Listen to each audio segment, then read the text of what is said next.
It is 4 p.m. We're bringing developing news.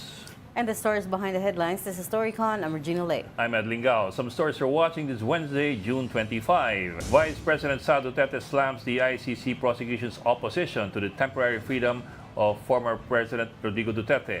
She questions why the court even provides a provision for interim release if it refuses to grant it to those who need medical care and assistance. Meantime, she confirms her absence in the upcoming State of the Nation address. She also sums up the nation's state in just 3 words: dire, sad, and frustrating. Justice Secretary Boying Remulla rejects the interim release bid of former President Duterte, calling it inappropriate. He asserts that Duterte is already receiving top medical care in the Netherlands, and moving him could do more harm than good.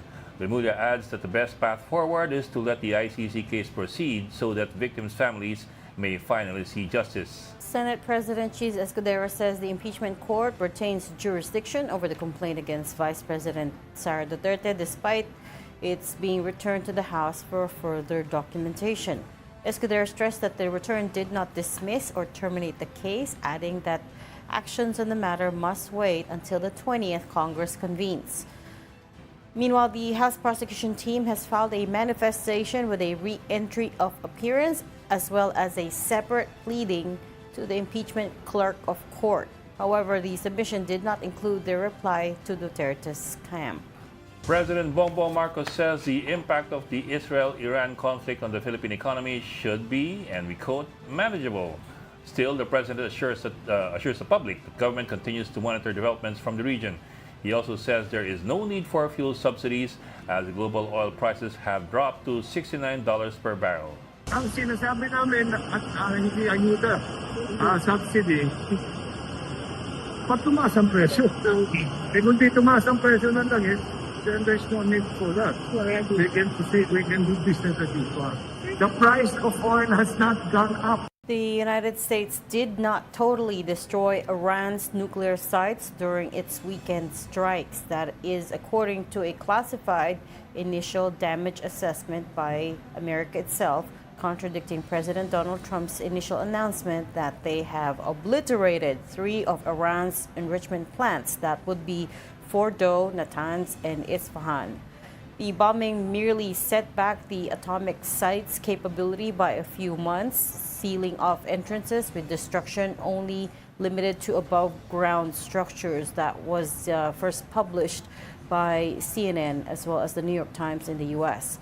These findings were revealed as a shaky ceasefire brokered by Trump took hold between Iran and Israel. Since the truce, Tel Aviv has lifted its state of emergency, and Tehran said it has fired the last of its missiles. But Trump is not at all pleased with how the ceasefire has turned out.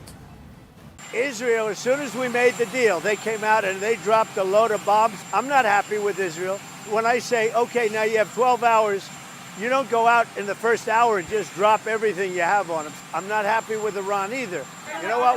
We basically have 2 countries that have been fighting so long and so hard that they don't know what they're doing. Do you understand that? And joining us later, Storycon's resident political heckler, Titoral Llamas. And from the Philippine Star, we have Editor-in-Chief, Ami Pamintuan. There you go. Hi, happy Wednesday. Ay, Bakit meron ka pang pregnant, ano? Pregnant pause. Pregnant pause. Nakalagay doon 2-second pause sa prompter. Ganun ba? Kasi meron ka dapat, zhuk, may ganung ano. May swipe. Ganun ba May yan? logo Ganun ng ba yan? Philippine Star. Hindi mo nakikita. Kaya talaga, pinapahalaga namin yung Philippine Star. Sobra ka naman. Hindi, Parang nagbe-blend. naka-flash Parang na eh. nagbe-blend din si Ami sa Nakita ko na background. Parang kang nag-blend sa She background. kind of blend. I mean, you kind of blend into the background today. Same color. Oo nga, oo Same nga. blue. Blue. Mas gusto mo ba yung Oo fashion nga, no? critique niya kasi yung mga fashion critique ko? Bakit? It's not a fashion critique. It's a matter of fact na parang, oh, medyo camouflage si Ami today. Kapag nandyan ako, hindi ako pwede. Kailangan Kaya mo nga. pala. Kaya nga. Kakulay yung Nag-ukay ka na background eh. niya eh. Oo, pag nandito si Ami, hindi mo siya makikita. You won't Hindi be able pwede, to oo. tell her apart. Background Pero niya. bagay siya dun sa ating, ang tawag namin dyan, bahay. Yung graphic na mukhang ano. Oo. Mukhang, bahay. Yung bahay ng ano, bahay ng mga anchors. Okay, ano ba yan? So much happening on this Wednesday.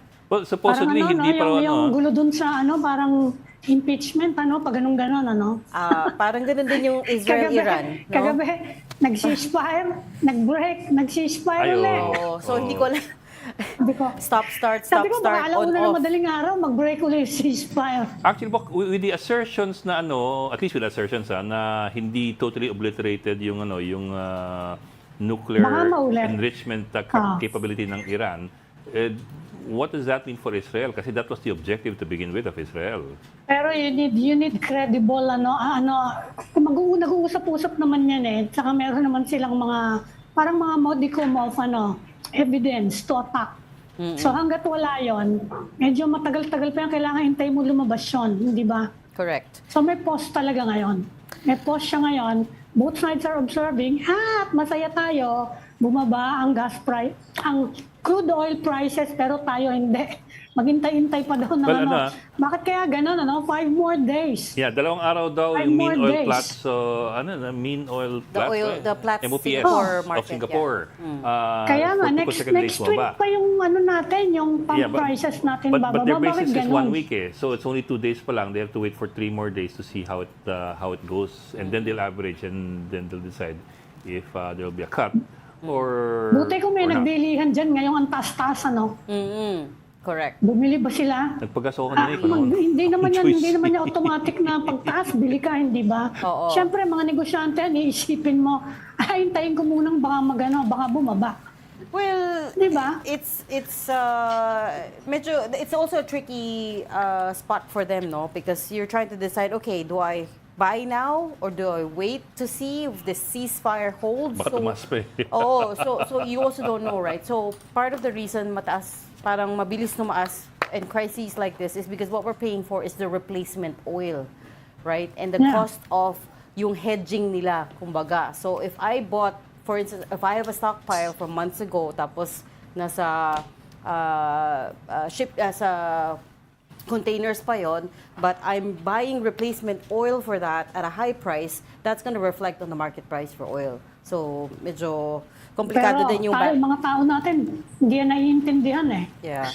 Pag nakita nila yung balita na, bumaba na yung crude oil, bakit ganyan pa rin yung pump prices natin? Yes. Anyway, kaya pinag-uusapan daw ngayon ng Congress and Malacanang na amendahan yung law natin para magkaroon ng ibabalik yung hindi ba may cut-off, may threshold for the government to step in para matigil yung yung excise tax. To suspend the fuel excise tax. Pero as Dahil wala na paso na ngayon yun But as DOE Director Rino Abad told us yesterday, that's a lot of money kung si-suspend nila. So 200 billion, 500 billion. 3 to 400 billion pesos billion, sorry. is what it Billion nga. gives back to the government, right? Yung itong fuel Pero excise sandali tax lang na naman to. yan.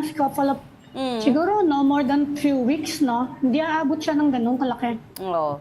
Yeah, correct. So 304 billion, 3 to 400 billion is an annual figure. So pag sandali lang yung if the suspension of fuel excise tax is only for a few weeks, hindi nga abot ganun kalaki. Pero still, it's still money for the budget. It's still money in the till, right? So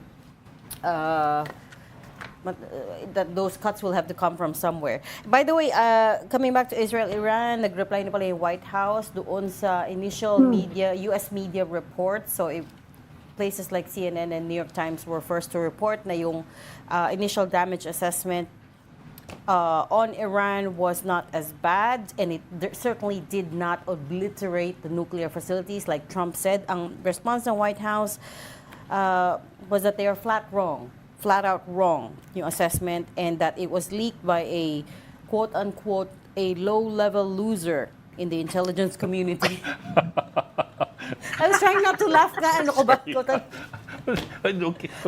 That is the official White House response to this. It was leaked by a low-level loser in the intelligence community. Okay talaga yung Trump administration, nakita mo yung blinip kanina, presidente ng US. Biniblip. Well, medyo sanay na tayo doon. Oo nga. Medyo sanay tayo. Sa Talk to the People, puro tayo blip. Oo nga, yung midnight press cons ni Digong. Tayo hindi na masundan ng blip sa dami ng kailangan i-blip. Ako, nung mga Talk to the People, there was a point I was saying, should we be blipping it pa? Kasi parang we're losing track already for the messages kasi puro blip. Oo nga eh. Wala na. Oo nga, naalala mo yun. And then it was so hard. It was so hard din kasi he would jump from one topic to the other. Yeah, Naalala mo? Tapos kung puro blip. puro bleeps. Oh well, anyway. So the Islamic Republic, the Iranian Islamic Republic stockpile of enriched uranium was not eliminated. That is according to sources from the Defense Intelligence Agency that various US media got a hold of. So yun yung tanong dito, what's gonna happen next? And that calls into question the effectiveness of the so-called bunker buster bombs, right? Which they were Baka sobrang lalim. they were initially touting to be, highly effective and highly Able to damaging. penetrate 60 meters of reinforced Baka concrete. sobrang lalim mo. Kasi remember, nung hinahanap nila sila Bin Laden, they were also using that dun sa mga caves dun sa mountains. At a certain point, hindi na makapasok yan. Sobrang lalim. Hindi siya makita. Correct, 60 feet of Gumamit pa nga concrete. sila ng mga kambing nun di ba? Gumamit ng mga kambing. Sa pelikula Panghanap ata ng yan mga tao na nagtatago sa di ba? Para lang just to give them an idea kung saan merong hindi na nga makuha ng heat-seeking devices Kaya mapupuntahin nila yung mga kambing para malaman kung alin yung mga may tao. Di ba? Kaya ito ang ginawa nila nun Talagang kuminsan masyadong malalim.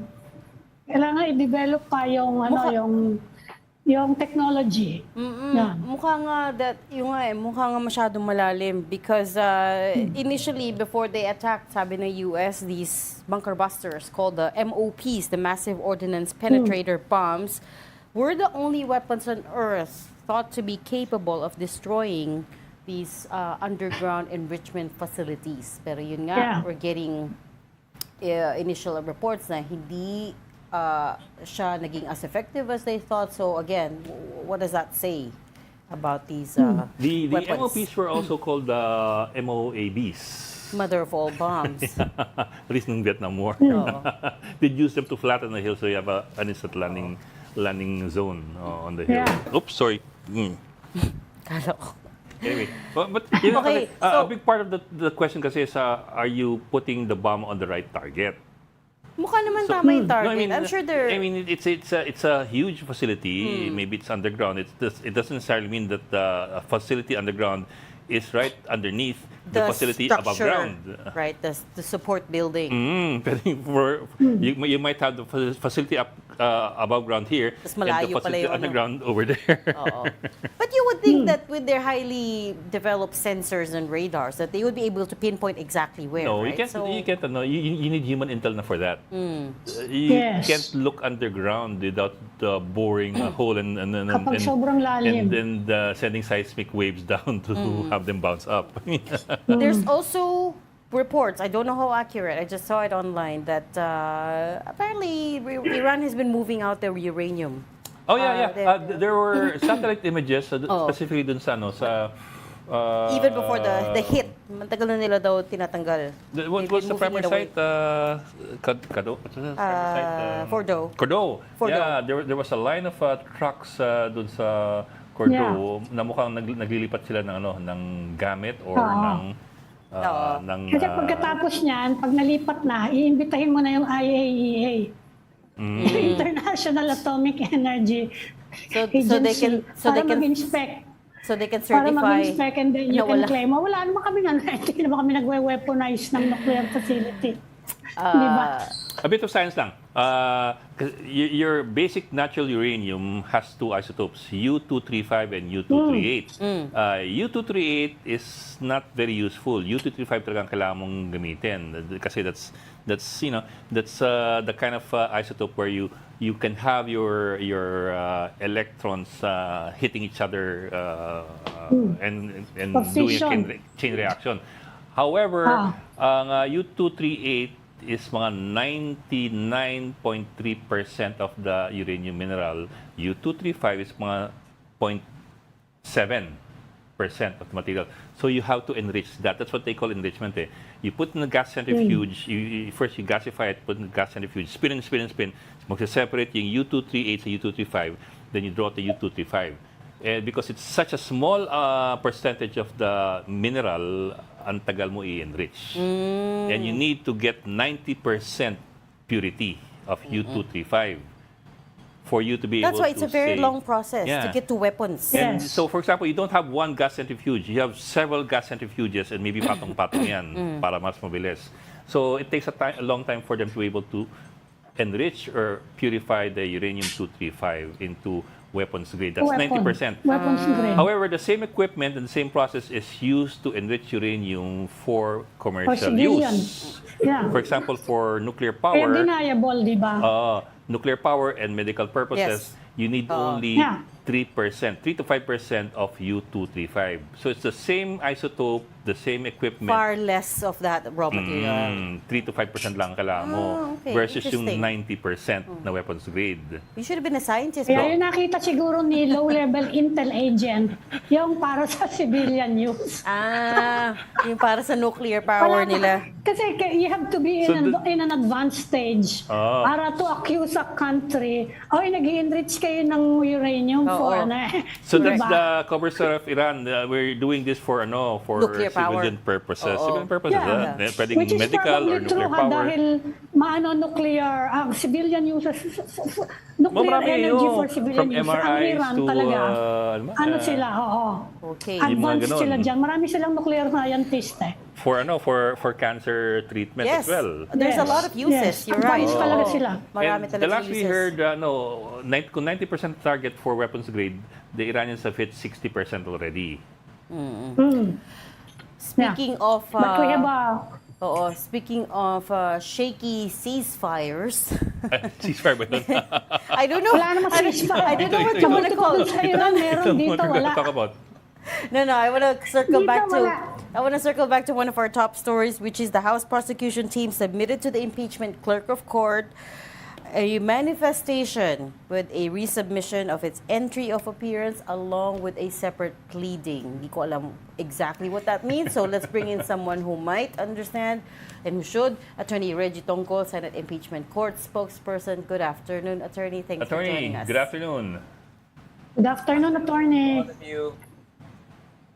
So first off, Attorney, can you confirm that the natanggap na po ng Senate yung manifestations ng House today? Yes, we received by 1:05 p.m. the manifestation with re-entry of appearance and also the submission of the House of Representatives at around 1:06 p.m. Okay. And then just very quickly, for the people who don't understand, who are not lawyers, Including us. ano po yung, for lay people like us, what's the significance of this and what exactly are they saying here?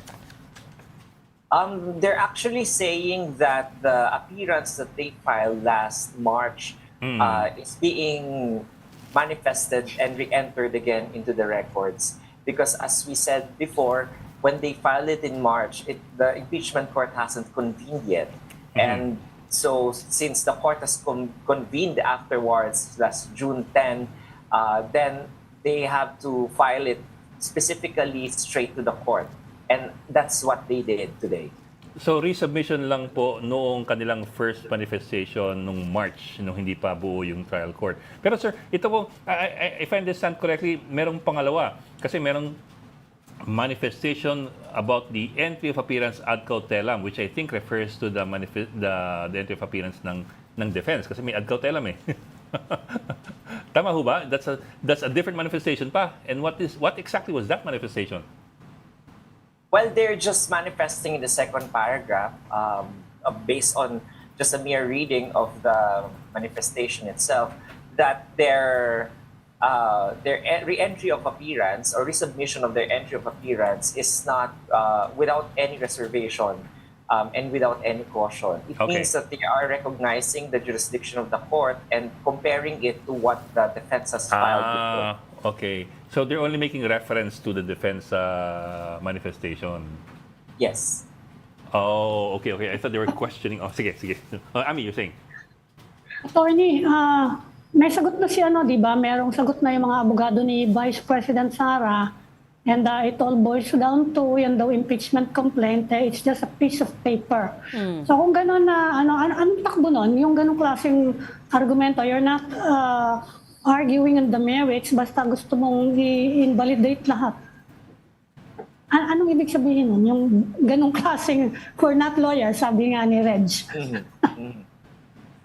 Yung ganun lang po na technical grounds po, na-explain na po yan ni Attorney Bukoy, no, yung kanilang, kung ano yung basa nila doon sa ipinail ng Vice Presidente, yung answer ad cotelem nila.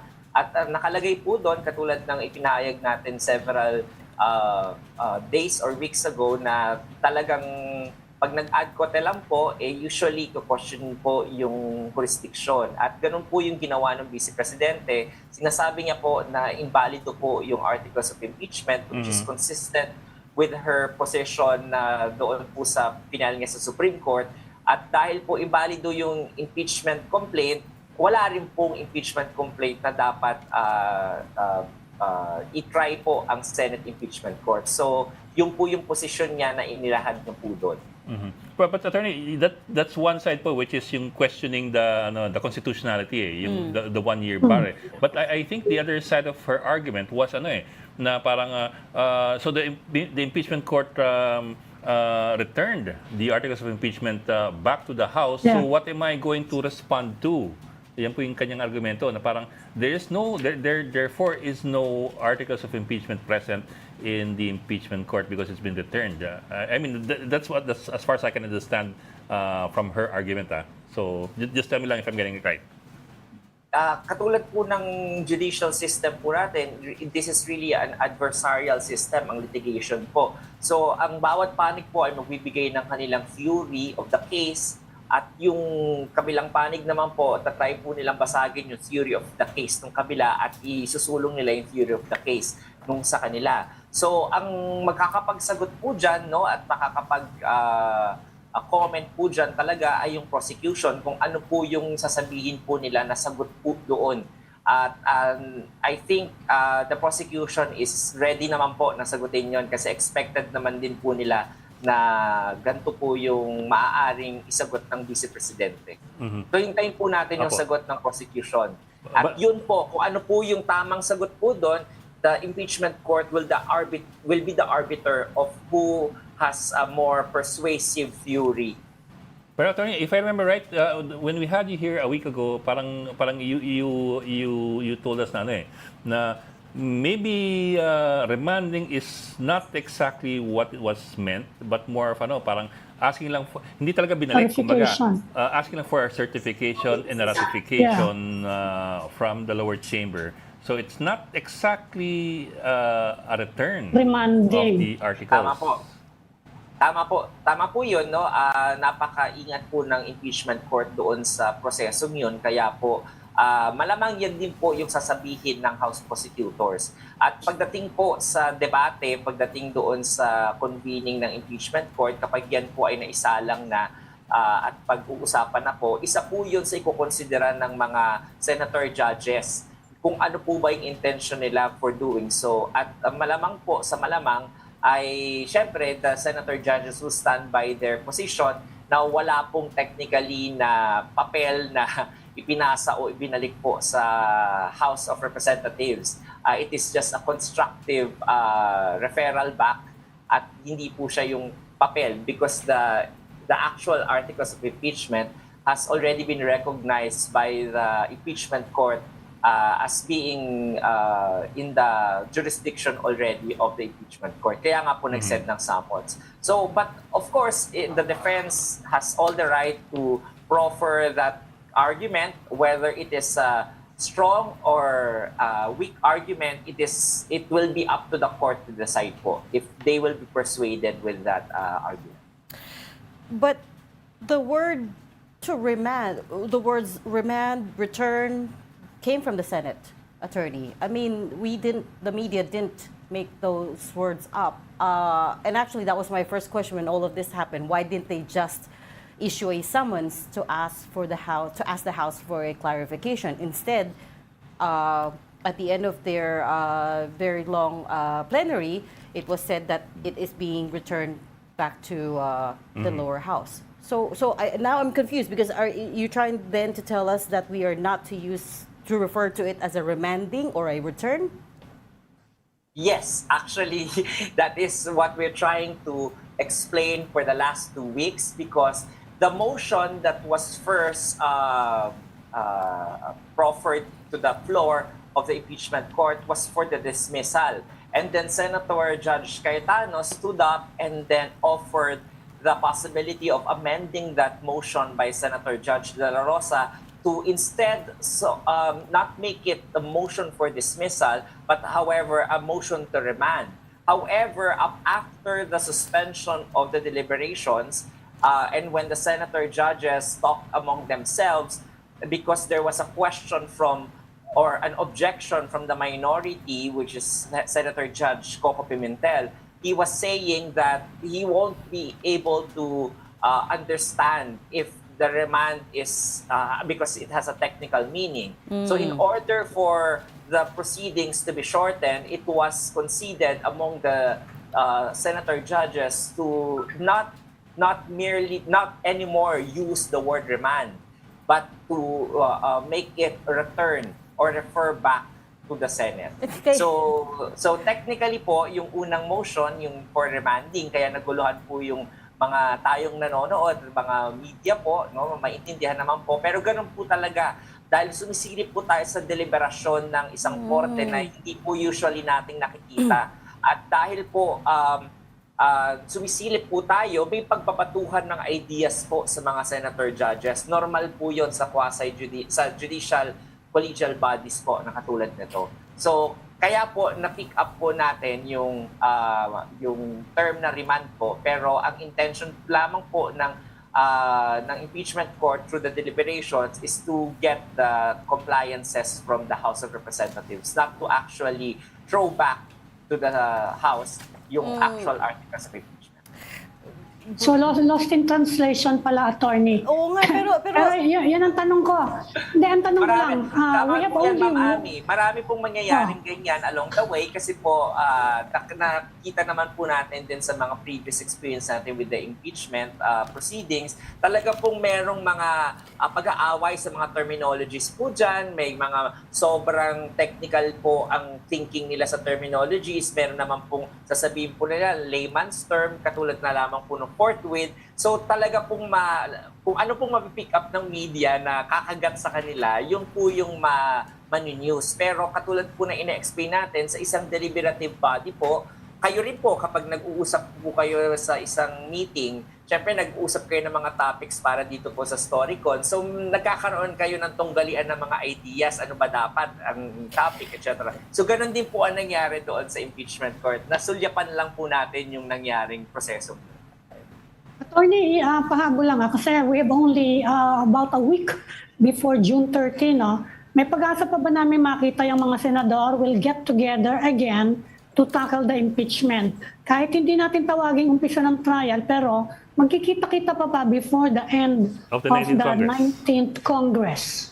I think based from the press con earlier of the presiding officer, he is actually targeting a convening on July 29. Because as you remember, there is still a second compliance that the impeachment court is waiting for from the House of Representatives. While we are very happy and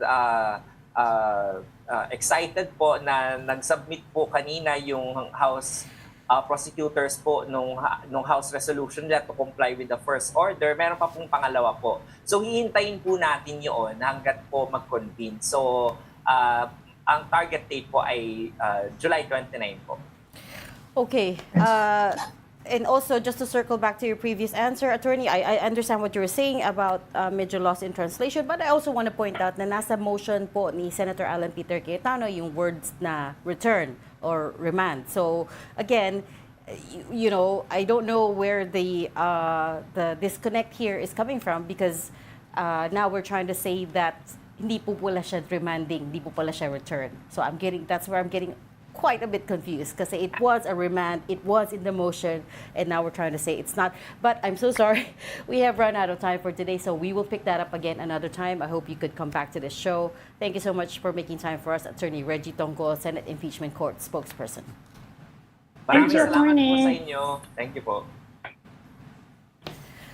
You are watching Storycon on One News. We just need to take a very quick break. We'll be back. Stay with us.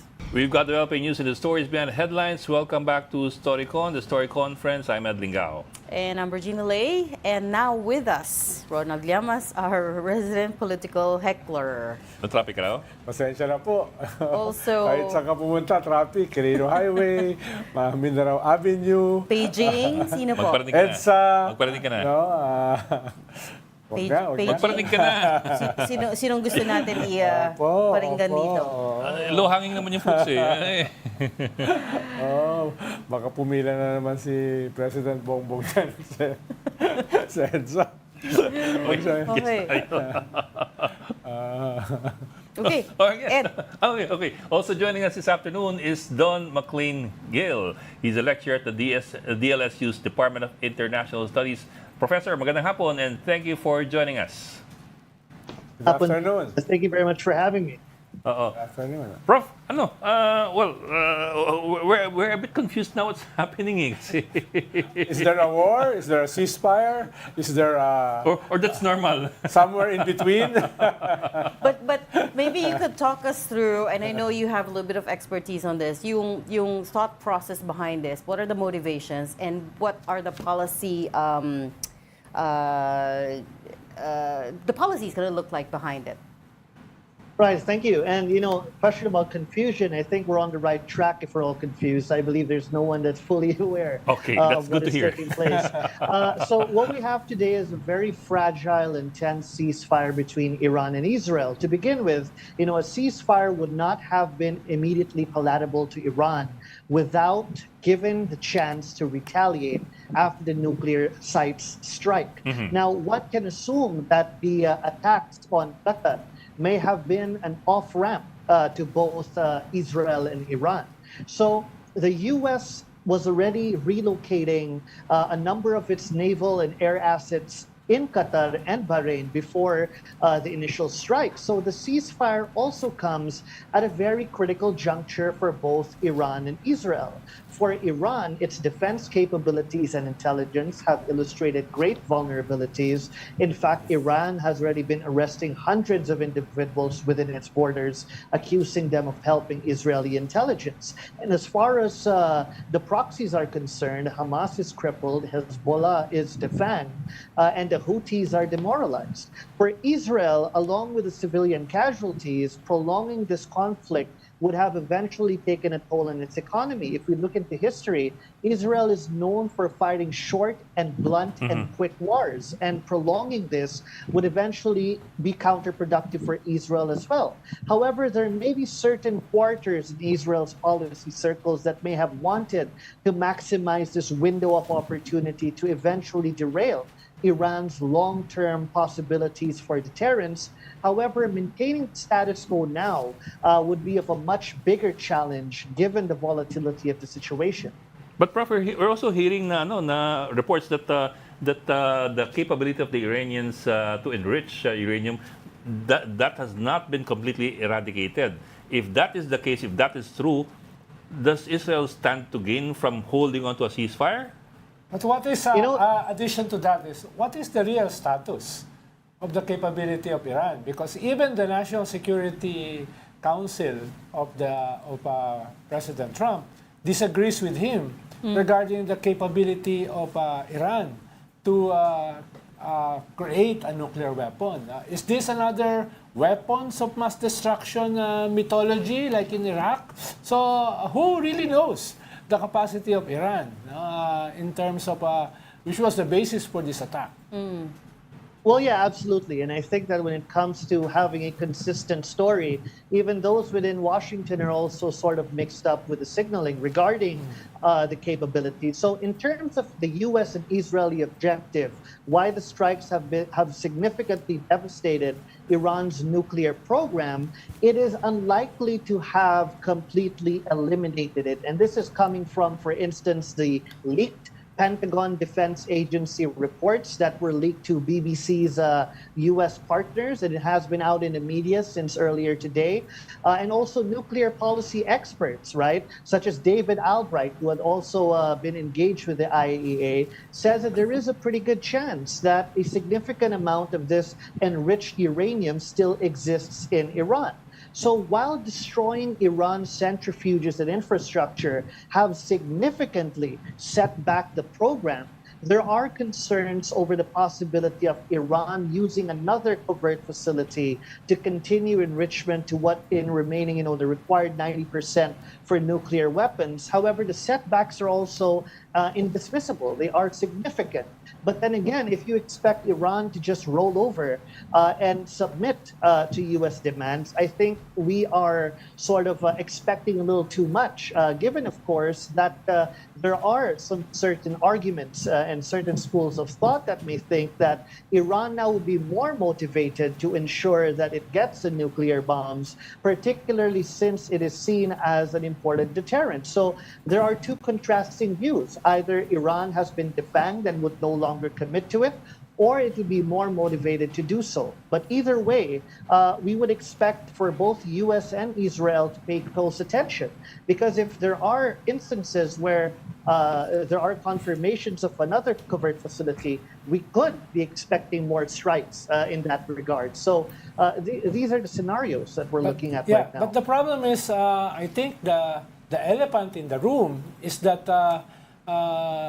the Israeli strategy or the Israeli framework, which was for a long time that of deterrence, has now shifted to emasculation and destruction of their enemies, like what they are now doing in Lebanon, in Gaza, in Yemen, even in Syria, and now in Iran. And this is an opportune time for them, since they have a Trump presidency and the Russians are preoccupied and the Chinese are in an intense power struggle. So this strategy will dominate, in spite of what you said, the possible economic and international standing of Israel being affected by this war. Let's call a spade a spade. This is a war. And this is not only about deterrence, this is now about emasculation and destruction of their usual traditional enemies. Right. So the entire situation in the Middle East almost overnight has changed. Well, they've said it themselves. They are trying to enact a regime change, a complete regime change, right? Which is quite alarming for another sovereign country to be saying that about another country. But what are the odds that they may actually be successful at this? And, talk us through the risk assessment here. Even overtly threatening assassination. Correct. With Assassination Khamenei. of the supreme leader. Right. That's a very pertinent question, Reg. And when we talk about regime change, it's easier said than done, especially when it comes to the situation of Iran. Yes, there are instances where certain parties within the U.S. and Israel have been inclined to favor this option. But again, if we look into the history of Iran, what matters most is public mobilization. If we look into the pre-revolution in the 1970s, what eventually led to the deposition of the Shah was not necessarily the blunt effect of foreign interference, but rather the discontent of the Iranian people towards the Shah and its practices that do not seem fit within the society of Iran. And more than that, the armed forces, the military defense establishment of that time were not only just divided, but some of them were completely for the deposition of the Shah. Today in Iran, it may be a little bit more different. We don't see that level of public mobilization yet. But as far as the Revolutionary Guard is concerned, it's still quite intact. There's still that balance between the clerics and the military, and at the same time, to ensure continuity, the Ayatollah has already ensured that there would be at least 3 successors, and it has been actually quite fast in. He has been quite fast in replacing those that were targeted, generals and officers that were targeted. But then again, this is not something that we are completely eliminating. All I'm saying is that it would be difficult. Even though Iran has faced a huge beating, its proxies have been scrambling, and the regional dynamics are in fact quite favorable to Israel, especially with the Syrian situation now quite different due to the change in government.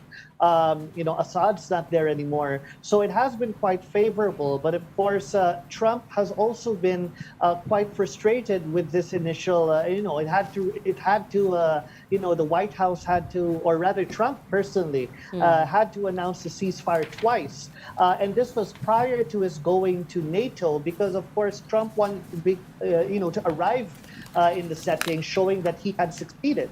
So again, it becomes a challenge between the idealistic interpretation and the goals and the objective on the ground. But Prof, in that region, we've seen that it's easier to change regimes than it is to put in a working one. We've seen that with Afghanistan and of course with Iraq as well. Diba? Mas madaling pataubin ng tao kaysa maglagay ng bagong tatayo talaga at mag-stay. The Americans are very weak in winning the peace. Yeah. For example, I don't know if this is too simplistic, but what are the chances of going back to pre-1953 before Mossadegh was ousted in a coup? That's too far back. That's too far away. Is that too? Anong kuweba ka ba nakatira? Saang kuweba ka ba nakatira? Well, the situation has significantly changed since then, and even during that time, there was this level of discontent as well that was brewing, which eventually paved the way for the Shah to gain significant power. Yes, but then but again, it relies. That was because of the U.S. and Britain over and it relies nationalization. eventually on the level of public mobilization. You think about Libya, for instance, that really worked in the favor of the West, despite the fact or the manner that it was carried out. But Iran is not Libya. Iran is not Iraq. Iran is a different entity on its own, and it has become much more sophisticated since, of course, the various precautions that they have been taking. But again, we're not ruling out the fact that this could happen eventually if the level of frustration continues and Iran decides to double down on eventually fighting back once again, or proceeding in any policy measures that would eventually lead to concerns in Israel and the U.S. So we're obviously not canceling out that option, but all we're saying is that it would take time before such a move would be eventually successful, given the internal dynamics of Iran, because we have to take that into factor as well. Short of asking you to forecast how this might play out, which I'm not trying to do, but when the Philippine government, when President Marcos says they are not too worried about it because it's going to have minimal impact on the Philippines, and so far they haven't closed the Strait of Hormuz yet, through which 20% of the global oil passes through. Do you buy that? Is that something that you believe in? Well, if you look at the figures, for instance, who benefits most from the Strait of Hormuz? We're all aware that it's China. China gulps up over 90% of Iran's exports of oil at a very cheap rate, which is crucial for the legitimacy of the PRC and the CCP. within its domestic audience. So if the Strait of Hormuz were to close, I think the main problem would fall on China. And of course, it wouldn't be in China's interest, to have it closed, and it still has a significant leverage over Iran's policy making. And this is perhaps one of the reasons why the U.S. tried to ask China to do this in the first place. But yes, there are also some natural gas exports from Qatar that go through the Strait of Hormuz. But as far as the Philippines is concerned, we have our imports from different areas as well. But, it goes down to that partnership between Iran and China. China invested a couple years back multi-billions of dollars in exchange for cheap Iranian oil. And despite the unilateral sanctions of the U.S., China was able to slip out, and it continues to benefit from the very cheap Iranian oil, which passes through the Strait of Hormuz, through the Gulf of the Persian Gulf, into the South China Sea, which goes directly to China. So again, it would also depend on how much of a leverage China would have on Iran, and I'm just not seeing it work out. Another argument here is that if Iran decides to do this, it would actually be more counterproductive because it would be turning those countries that want to be neutral and want to stay out of the situation into its own competitors and into its own enemies, especially those with economic interests, not just the exporters, but the importers as well. So I think it would be counterproductive if Iran does that. But then again, when it's back against the wall, states have been known to enter into irrational decisions. But I don't think this should be one of them, for the short term at least. I think irrational is absolutely the right word here. Well, A lot of these things don't make sense anymore. Just one interesting tidbit. Okay. Because the three main ports in that area was Syria, Basra, and Bandar Abbas in Iran. And there was a time that two of those were being run by a Filipino. Oh. The Syrian port before the Civil War, and up to now, Basra, the Basra port. And almost near to completion was the Bandar Abbas, if not for the U.S. embargo. So there was a time when the entire region, the ports, were almost controlled by a Filipino. Ikaw ba yun? Di ko na babanggitin kung sino. No?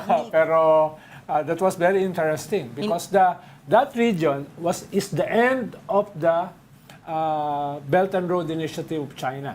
That's the end of the new Silk Road. Hindi So ikaw very yun. crucial yung area na yan, especially because of oil, etc. And there was a time when a Filipino was running the three important ports in that area. Very interesting tidbit nga. But we will leave that there for now. Thank you so much for joining Storycon and for your insights. Don McLean-Gill from the De La Salle University's Department of International Studies. Thank you, Prof. Thank you very much, man. Thank you, Don. We have maybe 2 or 3 minutes left. Ay, teka. Really? Happy birthday kay Panginoon Melvin Calderon. Babati ka na lang. Si Panginoon, birthday na ngayon. Birthday ngayon. Oo. Tapos kahapon naman, death anniversary ni Pinoy. Oh, correct. Kamusta naman?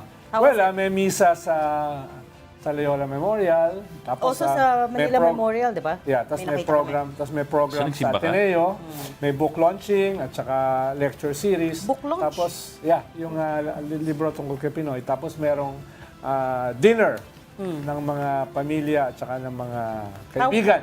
What was it like Sa Green when Hills. you were reunited with your Cab 6? Well, kasama mo marami sa- kasi yung mga iba eh. Halimbawa, si Brother Armin, kaka-appoint Oo. lang uli. To a Dicastery. dicastery Sa isang in pinakamataas na Vatican. posisyon para sa kanya sa Vatican. So wala siya. Nandun kahapon si Brother Armin? Hindi, wala nga siya. Wala. So yung iba mga wala, nasa abroad. No? Si Renel Mendras may sakit, etc. etc. Yung iba naman pumunta sa misa pero wala doon sa book launching. Yung iba wala sa book launching pero nasa dinner. So hati-hati. Kaya, pero ako naman, masaya. So nagsimba ka? Ha? Hindi. Nandun ako sa book launching. Doon ako sa book launching. labas. Akala ko sa dinner kayo. Hindi, dahil baka magalit si boss eh. Baka biglang may bumatok sa akin sa likod. Anong ginagawa mo dito? Akala ko sabihin mo hindi siya pwede pumasok sa church. So hindi ka nakimisa. Pero it was nice to reunite with them. Picture taking. Arneo eh. Arneo. Alala po, itong si ang ating political heckler dati siyang Papa. Papa Bol. Presidential Advisor on Political Affairs. Political affairs. Oh, ginaganon ako ni Pinoy. Papa Bol siya. Layuan mo ako, demonyo! Well, he's not wrong. Pag may masamang balita. Oo nga, kaya principal. Pag meron ako masamang balita, layuan mo ako, hindi mo na naman ako patutulugin. He's not wrong. Bibili ng DVD. Lalo na pag bibili ng DVD. Oh, pero at least pwede kong pagmalaki sa aking mga apo. Ako lang ang nakasahod sa isang presidente. Sa basketball. Ano? Nakasahod. Nagpaliga sa Malacanang basketball. Nanalo Pag daw nagdadrive siya, tumatabi yung mga tao eh. Oo. Mga general, saka mga cabinet secretary. Siyempre, presidente. Sa amin, sa U-belt, di pwede yung ganun. Pwede ha. Walang special. Oo, Walang spatial. Pag basketball, no blood, no foul. Oh, that's true. Medyo naharap ko ng friends. konti, bumagsak, basag yung salamin. Nagkagulo yung mga PSG. Yun yung highlight. That's the highlight. Kung yung previous president yon, EJK na. Alam mo, kaya katuloy na ako ng bibili ng DVD, siguro may bumawi sa iyo. Okay. Kahit naman si Pinoy, may bilhin ng DVD nun. Uy, huwag mo naman ilaglag. He's not here to speak for Hindi, bago siya himself. naging presidente. Okay, Bago siya naging presidente. Okay. Rest in peace, former Boss. President Aquino. Ayos Thank you lang tayo, for boss. joining in. Thank you for joining Storycon today. Ronald Llamas, President Political Pundit. Nakahabol ka din. Join us again tomorrow 4 p.m. for Storycon. I'm Regina Lay. Thank you also to Philstar Editor-in-Chief Ami Pamitun, who had to leave early. Sorry, hindi ko na-mention kanina. I'm Ed Lingao. We are One News, all sides, all the time.